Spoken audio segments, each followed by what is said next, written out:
천사는 왕궁이 아니라 들판으로 내려왔습니다. 그날 밤 베들레헴 언덕에서 양을 지키던 사람들. 그들은 왕도 제사장도 학자도 아니었습니다. 당시 사회에서 가장 낮은 계층, 종교적으로 부정하다고 여겨지던 사람들이었습니다.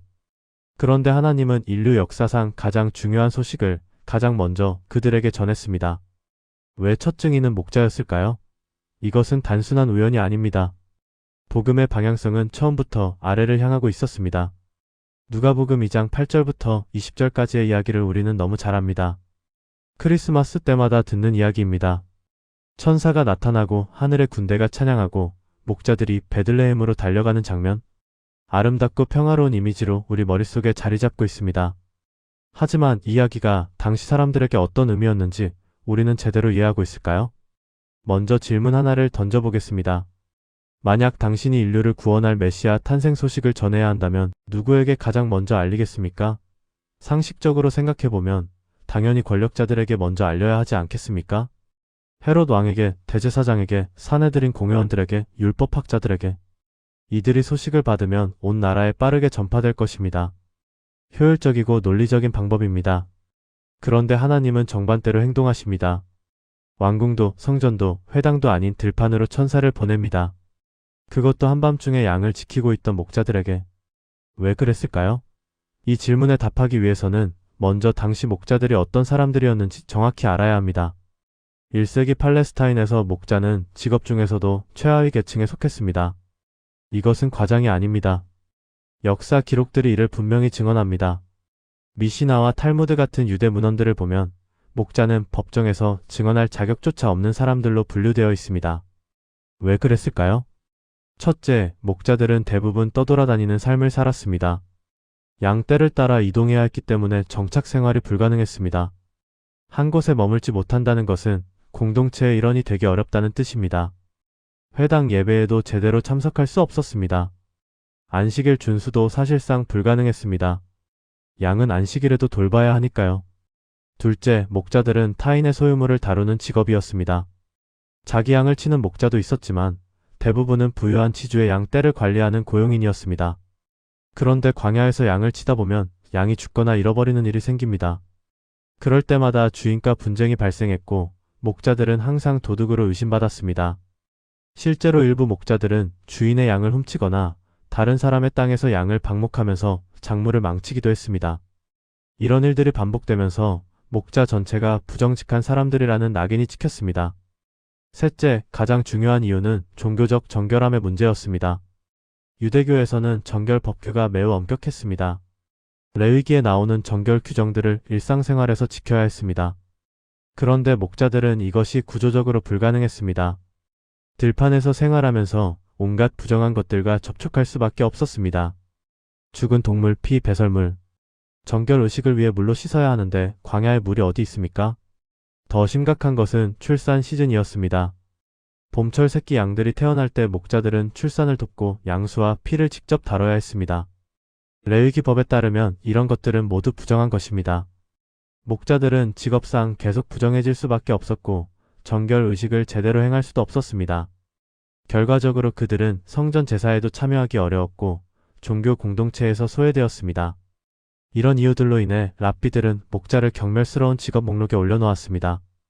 탈무드 바바 카마 편을 보면 이런 구절이 나옵니다.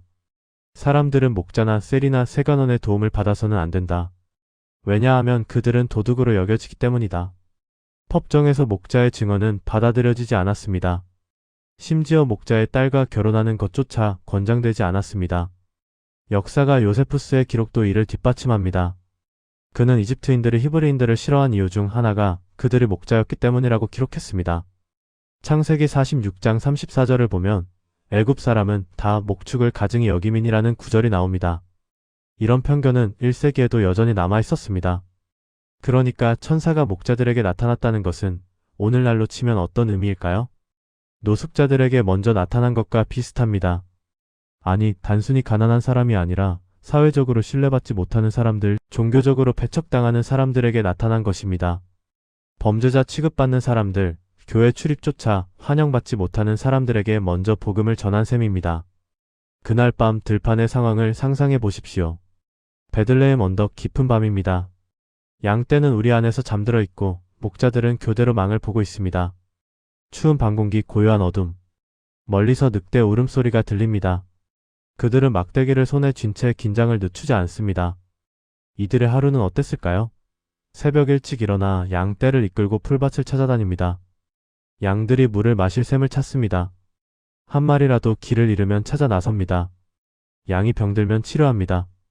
맹수가 나타나면 목숨 걸고 싸웁니다. 다윗이 사자와 곰을 죽인 이야기를 기억하십니까? 그것이 목자의 일상이었습니다. 그리고 밤이 되면 이렇게 들판에서 잠을 잡니다. 집도 없고 가족과 함께할 시간도 없습니다. 사람들은 그들을 피하고 회당은 그들을 받아주지 않습니다. 율법학자들은 그들을 죄인으로 분류합니다. 그들은 종교적으로 구원받을 수 없는 사람들입니다. 정결 의식을 제대로 행할 수 없으니 하나님께 나아갈 길이 없습니다. 바로 그때 갑자기 하늘이 열립니다. 주의 영광이 그들을 둘러 비춥니다. 누가복음 2장 9절의 표현이 생생합니다. 주의 영광이 그들을 두루 비춤에 크게 무서워하는지라. 이것은 단순히 밝은 빛이 아닙니다. 성경에서 주의 영광은 하나님의 현존을 나타내는 표현입니다. 출애굽기에서 시내산에 임했던 그 영광, 성전. 봉헌식 때 구름으로 가득 찼던 그 영광이 지금 들판의 목자들을 비추고 있습니다. 목자들이 크게 무서워했다는 표현에 주목해야 합니다. 이것은 공포가 아닙니다. 성경에서 이런 두려움은 거룩한 것 앞에서 느끼는 경외감입니다. 그들은 자신들이 하나님의 현존 앞에 있다는 것을 본능적으로 알았습니다. 그리고 동시에 깨달았을 것입니다. 나 같은 사람이 여기 있어도 되는가? 그들은 부정한 사람들입니다. 종교 지도자들이 정죄한 사람들입니다. 성전에 들어갈 자격도 없는 사람들입니다. 그런데 지금 하나님의 영광이 그들을 비추고 있습니다. 이것은 그들의 세계관을 완전히 뒤집는 경험입니다. 천사가 말합니다. 무서워하지 말라보라. 내가 온 백성에게 미칠 큰 기쁨의 좋은 소식을 너희에게 전하노라. 여기서 온 백성이라는 표현이 중요합니다. 헬라어 원문을 보면 판티토라우입니다. 모든 사람들이라는 뜻입니다. 부자든 가난한 자든 정결하든 부정하든 유대인이든 이방인이든 모든 사람을 위한 소식입니다. 그리고 천사는 계속 말합니다. 오늘 다윗의 동네에 너희를 위하여 구주가 나셨으니 곧 그리스도 주시니라. 너희를 위하여라는 말에 귀 기울여야 합니다. 천사는 세상을 위하여라고 말하지 않았습니다. 너희를 위하여라고 말했습니다. 직접적이고 개인적인 표현입니다. 목자들, 바로 당신들을 위해서 구주가 태어났다는 것입니다. 이것이 얼마나 충격적인 말입니까? 종교 지도자들은 평생 그들에게 말했을 것입니다. 너희는 자격이 없다. 너희는 부정하다. 너희는 하나님께 나아갈 수 없다. 그런데 지금 하나님의 천사가 직접 나타나서 말합니다. 너희를 위해서 구주가 왔다. 그리고 표적을 알려줍니다. 너희가 가서 강보에 쌓여 구유에 뉘어있는 아기를 보리니 이것이 너희에게 표적이니라. 이 표적도 의미심장합니다. 왕의 아들이라면 당연히 왕궁에 있어야 합니다. 화려한 요람에 누워 있어야 합니다.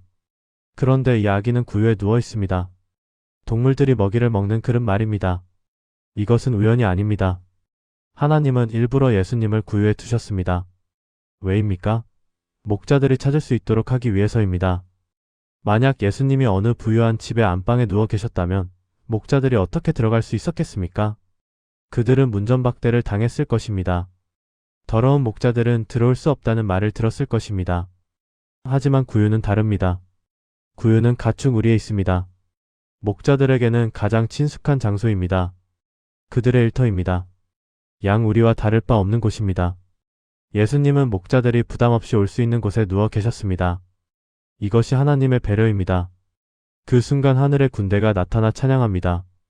지극히 높은 곳에서는 하나님께 영광이요 땅에서는 하나님이 기뻐하신 사람들 중에 평화로다. 이 찬양도 의미가 깊습니다. 하나님이 기뻐하신 사람들이라는 표현을 보십시오. 누가 하나님이 기뻐하시는 사람들입니까? 율법을 완벽하게 지키는 사람들입니까? 정결 의식을 잘 행하는 사람들입니까? 아닙니다. 하나님이 기뻐하시는 사람은 그분의 은혜를 받는 사람입니다.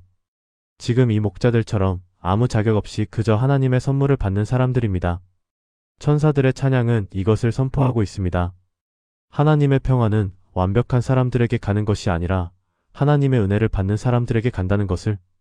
천사들이 떠난 후 목자들은 서로 말합니다. 이제 베들레헴으로 가서 주께서 우리에게 알리신 바 이루어진 일을 보자.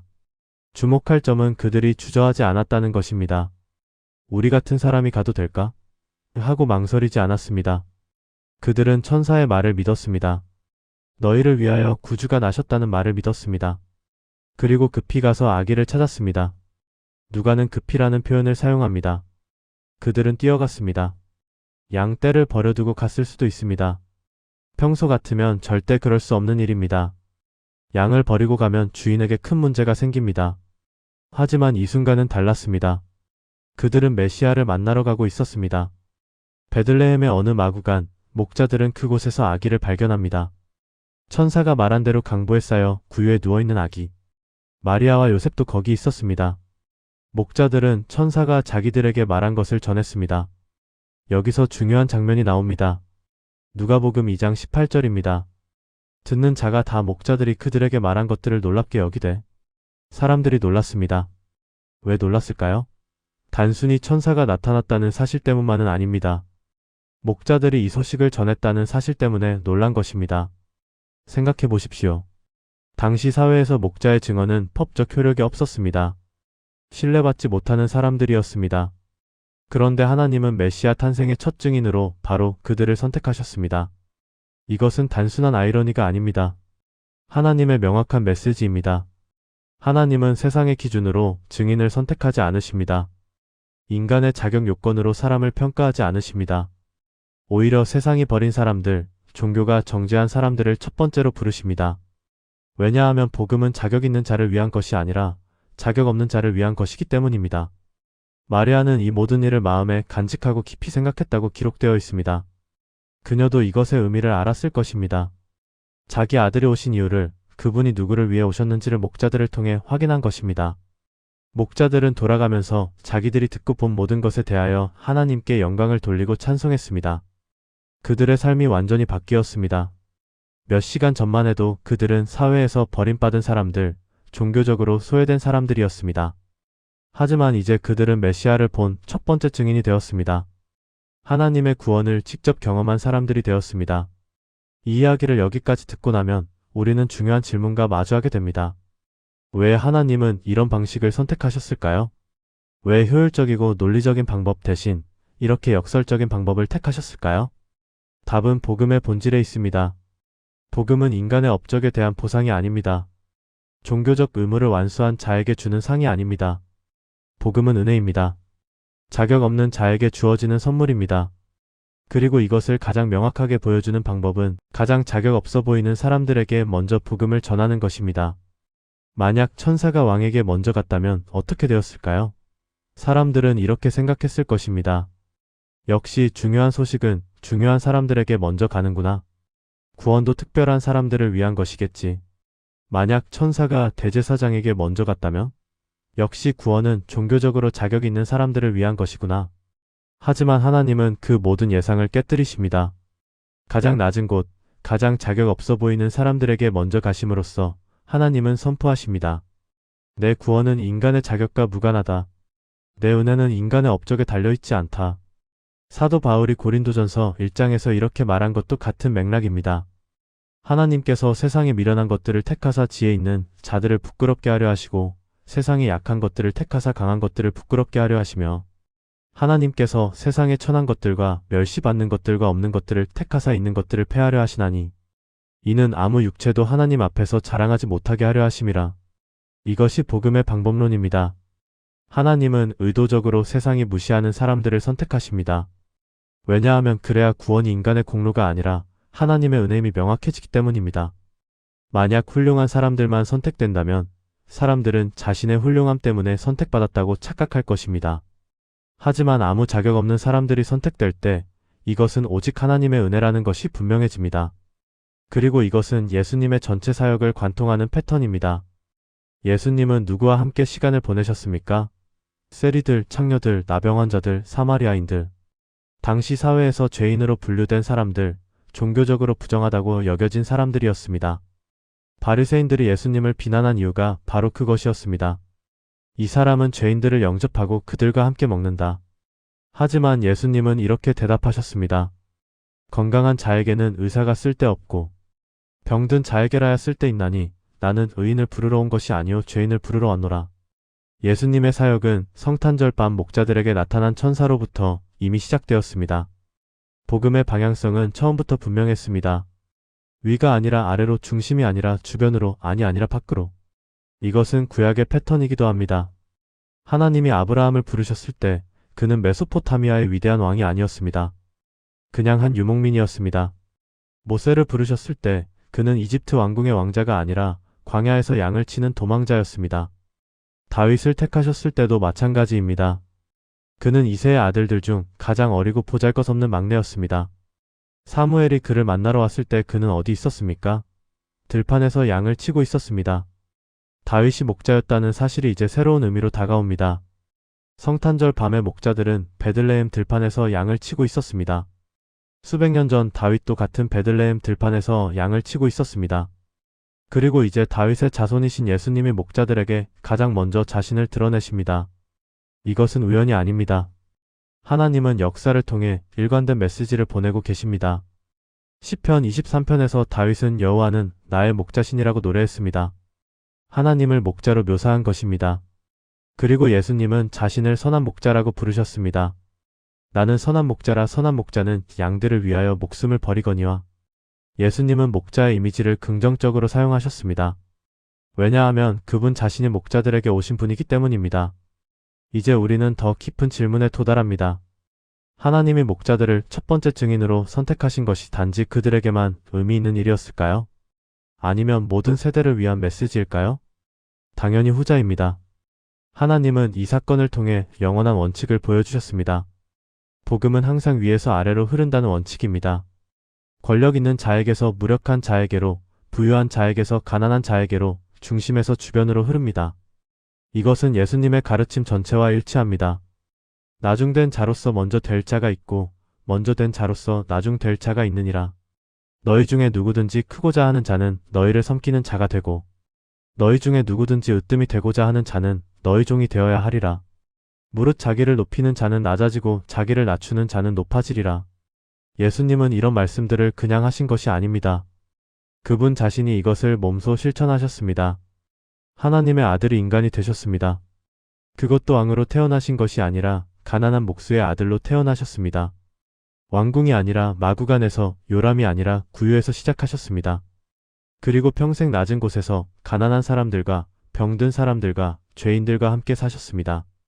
빌립보서 2장에서 바울이 묘사한 그 위대한 찬송을 기억하십니까? 그는 근본 하나님의 본체시나 하나님과 동등됨을 취할 것으로 여기지 아니하시고 오히려 자기를 비워 종의 형체를 가지사 사람들과 같이 되셨고 사람의 모양으로 나타나사 자기를 낮추시고 죽기까지 복종하셨으니 곧 십자가에 죽으심이라. 이것이 복음의 패턴입니다. 하나님이 내려오십니다. 높은 곳에서 낮은 곳으로, 하늘에서 땅으로, 영광에서 치욕으로 내려오십니다. 그리고 우리를 만나십니다. 우리가 올라갈 수 없는 곳에 계시지 않고 내려오셔서 우리를 찾으십니다. 이것이 은혜의 의미입니다. 은혜는 우리가 하나님께 올라가는 것이 아니라 하나님이 우리에게 내려오시는 것입니다. 우리가 자격을 갖추어서 하나님께 나아가는 것이 아니라 하나님이 자격 없는 우리에게 오시는 것입니다. 성탄절 밤의 목자들은 이것을 가장 먼저 경험한 사람들입니다. 그들은 아무것도 준비하지 않았습니다. 정결 의식도 하지 않았고 특별한 기도도 하지 않았습니다. 그냥 평소처럼 들판에서 양을 지키고 있었을 뿐입니다. 그런데 하나님이 그들에게 오셨습니다. 천사가 나타나고 하늘의 군대가 찬양하고 그들을 메시아께로 인도했습니다. 이것이 복음입니다. 우리가 하나님을 찾는 것이 아니라 하나님이 우리를 찾으십니다. 우리가 자격을 만드는 것이 아니라 하나님이 우리에게 자격을 주십니다. 우리가 올라가는 것이 아니라 하나님이 내려오십니다. 그런데 여기서 우리는 심각한 문제 하나와 마주하게 됩니다. 오늘날 교회는 어떻게 되었습니까? 성탄절 밤에 시작된 그 복음의 방향성을 우리는 지키고 있습니까? 솔직히 말해서 현대 교회의 많은 부분이 정반대 방향으로 가고 있습니다. 복음이 위에서 아래로 흐르는 것이 아니라 아래에서 위로 흐르고 있습니다. 가난한 자에게서 부유한 자에게로, 약한 자에게서 강한 자에게로, 주변에서 중심으로 흐르고 있습니다. 많은 교회들이 유명 인사들을 앞세웁니다. 연예인이 교회에 오면 큰 간증 집회를 엽니다. 사업가가 헌금을 많이 하면 특별한 대접을 받습니다. 권력자들과 사진을 찍어서 자랑합니다. 우리 교회에 이런 분들이 출석합니다 라고 광고합니다. 예배당 건물은 점점 더 화려해집니다. 최신 음향시설, 거대한 스크린, 호텔 같은 인테리어. 하나님께 최고의 것을 드려야 한다는 명분으로 수백억을 들여 건물을 짓습니다. 하지만 그 돈으로 가난한 사람들을 도울 생각은 하지 않습니다. 목회자들의 설교도 변했습니다. 하나님이 당신을 축복하실 것입니다. 믿음으로 구하면 부자가 될 것입니다. 하나님은 당신이 성공하기를 원하십니다. 이런 메시지들이 넘쳐납니다. 복음이 성공의 도구가 되었습니다. 믿음이 축복을 얻는 수단이 되었습니다. 그러다 보니 교회는 점점 더 중산층 이상의 사람들로 채워집니다. 가난한 사람들은 교회에서 환영받지 못합니다. 노숙자가 교회에 오면 경비가 제지합니다. 옷차림이 초라한 사람이 오면 사람들이 피합니다. 저런 사람들이 오면 교회 분위기가 안 좋아진다고 수군댑니다. 이것이 과장입니까? 여러분의 교회를 한번 둘러보십시오. 가난한 사람들이 얼마나 됩니까? 노숙자, 일용직 노동자, 외국인 노동자들이 편안하게 예배드릴 수 있습니까? 아니면 말끔한 옷차림의 중산층 사람들만 보입니까? 성탄절 밤 천사가 목자들에게 갔던 그 복음의 방향성은 어디로 갔습니까? 예수님이 세리와 죄인들과 함께 식사하셨던 그 모습은 어디로 갔습니까? 교회가 사회에서 소외된 사람들의 피난처가 되어야 하는데 오히려 교회가 또 다른 계급 사회가 되어버렸습니다. 어떤 사람들은 이렇게 변명합니다. 우리도 가난한 사람들을 돕고 있어요. 구제 사역도 하고 선교지에도 돈을 보내잖아요. 네, 그것도 중요합니다. 하지만 그것만으로는 부족합니다. 문제는 구조입니다. 우리가 가난한 사람들을 도와주는 대상으로만 보고 있다는 것이 문제입니다. 성탄절 밤에 천사는 목자들을 도와주러 간 것이 아닙니다. 그들에게 복음을 전하러 갔습니다. 그들을 첫 번째 증인으로 세우러 갔습니다. 그들에게 메시아를 보여주러 갔습니다. 이것은 자선이 아닙니다. 이것은 복음의 나눔입니다. 예수님도 가난한 사람들을 단순히 도와주신 것이 아닙니다. 그들과 함께 식사하셨습니다. 친구가 되셨습니다. 제자로 삼으셨습니다. 그들에게 하나님 나라의 복음을 전하셨습니다. 이것은 시혜가 아니라 동행입니다. 오늘날 교회에 필요한 것은 더 많은 구제 프로그램이 아닙니다. 더 큰 건물도 아니고 더 화려한 예배도 아닙니다. 필요한 것은 방향성의 회복입니다. 복음이 어디를 향해 흘러야 하는지를 다시 깨닫는 것입니다. 야고보서 2장을 보면 이런 구절이 나옵니다. 만일 너희 회당에 금 가락지를 끼고 아름다운 옷을 입은 사람이 들어오고 또 남루한 옷을 입은 가난한 사람이 들어올 때 너희가 아름다운 옷을 입은 자를 눈여겨보고 말하되 여기 좋은 자리에 앉으소서 하고 또 가난한 자에게 말하되 거기 서 있든지 내 발등상 아래에 앉으라 하면 너희끼리 서로 차별하며 악한 생각으로 판단하는 자가 되는 것이 아니냐. 야고보는 계속해서 말합니다. 들으라, 내 사랑하는 형제들아, 하나님이 세상에서 가난한 자를 택하사 믿음에 부요하게 하시고 또 자기를 사랑하는 자들에게 약속하신 나라를 상속으로 받게 하지 아니하셨느냐. 그런데 너희는 가난한 자를 멸시하였도다. 이것이 초대 교회가 직면했던 문제였습니다. 그리고 이것은 2000년이 지난 지금도 여전히 교회의 문제입니다. 우리는 성탄절마다 목자들의 이야기를 읽습니다. 천사가 들판에 나타난 이야기를 듣습니다. 하지만 그 이야기의 진짜 의미를 놓치고 있습니다. 하나님이 목자들에게 가셨다는 것은 단순히 아름다운 이야기가 아닙니다. 이것은 복음의 본질에 대한 선언입니다.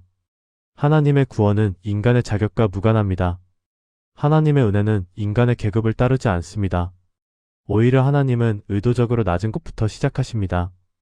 예수님이 마태복음 25장에서 하신 말씀을 기억하십니까? 내가 줄일 때에 너희가 먹을 것을 주었고 목마를 때에 마시게 하였고 나그네 되었을 때에 영접하였고 헐벗었을 때에 입혔고 병들었을 때에 돌보았고 옥에 갇혔을 때에 와서 보았느니라. 제자들이 묻습니다. 주여 우리가 어느 때에 주께서 줄이신 것을 보고 음식을 대접하였으며 예수님은 대답하십니다. 내가 진실로 너희에게 이르노니 너희가 여기 내 형제 중에 지극히 작은 자 하나에게 한 것이 곧 내게 한 것이니라. 지극히 작은 자. 이것이 핵심입니다. 예수님은 작은 자들과 자신을 동일시하십니다. 가난한 자, 굶주린 자, 헐벗은 자, 병든 자, 갇힌 자. 이들이 바로 예수님입니다. 이들을 대하는 것이 곧 예수님을 대하는 것입니다. 그렇다면 우리는 어떻게 해야 할까요? 성탄절 밤의 메시지를 오늘날 어떻게 실천할 수 있을까요? 첫째, 우리의 시선을 바꿔야 합니다. 교회에서 누구를 주목하고 있습니까? 유명한 사람들입니까? 아니면 보잘것없어 보이는 사람들입니까? 누가 중요한 사람이라고 생각합니까? 하나님의 시선은 우리와 다릅니다. 하나님은 사람을 외모로 보지 않으시고 중심을 보십니다. 둘째, 우리의 자원을 어디에 쓰고 있는지 점검해야 합니다. 교회 예산의 대부분이 건물과 프로그램에 쓰입니까? 아니면 가난한 사람들을 섬기는 데 쓰입니까? 우리의 시간과 에너지를 어디에 투자하고 있습니까? 예수님이라면 어떻게 하셨을까요? 셋째, 교회의 문턱을 낮춰야 합니다. 누구나 편안하게 들어올 수 있는 교회가 되어야 합니다. 옷차림이 어떻든, 경제적 상황이 어떻든, 과거가 어떻든 상관없이 환영받는 곳이 되어야 합니다. 성탄절 밤 천사가 목자들에게 갔던 것처럼 우리도 사회에서 소외된 사람들에게 먼저 다가가야 합니다. 넷째, 복음의 내용을 회복해야 합니다. 복음은 성공의 도구가 아닙니다. 축복을 받기 위한 수단이 아닙니다. 복음은 은혜입니다. 자격 없는 자에게 주어지는 하나님의 선물입니다. 우리의 설교와 가르침이 이것을 분명히 전하고 있습니까? 다섯째, 우리 자신을 돌아봐야 합니다. 나는 어떤 사람입니까? 성탄절 밤의 목자들처럼 자격 없는 자로서 은혜를 받은 사람입니까? 아니면 어느새 내가 자격 있다고 착각하고 있습니까? 바리새인들의 함정은 바로 이것이었습니다. 그들은 자신들이 자격 있다고 생각했습니다. 그래서 예수님을 놓쳤습니다. 누가복음 18장에 나오는 비유를 기억하십니까? 바리새인과 세리의 기도. 바리새인은 서서 이렇게 기도했습니다. 하나님이여, 나는 다른 사람들 곧 토색, 불에, 간음을 하는 자들과 같지 아니하고 이 세리와도 같지 아니함을 감사하나이다. 나는 일에 2번씩 금식하고 또 소득의 11조를 드리나이다. 세리는 멀리 서서 감히 눈을 들어 하늘을 쳐다보지도 못하고 다만 가슴을 치며 말했습니다. 하나님이여, 불쌍히 여기소서. 나는 죄인이로소이다. 예수님은 말씀하셨습니다. 내가 너희에게 이르노니기에 저 바리새인이 아니고 이 사람이 의롭다 하심을 받고 그의 집으로 내려갔느니라. 성탄절 밤의 목자들은 세리와 같았습니다. 그들은 자신들이 아무 자격 없다는 것을 알았습니다. 그래서 천사의 말을 믿었습니다. 너희를 위하여 구주가 나셨다는 말을 자기들을 위한 말로 받아들였습니다. 그리고 메시아를 만났습니다. 오늘날 우리도 같은 선택 앞에 서 있습니다. 우리는 바리새인이 될 것입니까? 세리가 될 것입니까? 자격 있다고 자부하며 하나님을 놓칠 것입니까? 아니면 자격 없음을 인정하고 은혜를 받을 것입니까? 성탄절의 진정한 의미는 여기에 있습니다. 하나님이 우리에게 오셨다는 것입니다. 우리가 자격을 갖춰서가 아니라 우리가 자격 없기 때문에 오셨습니다. 우리가 의롭기 때문이 아니라 우리가 죄인이기 때문에 오셨습니다. 우리가 강하기 때문이 아니라 우리가 약하기 때문에 오셨습니다. 천사는 왕궁이 아니라 들판으로 내려왔습니다.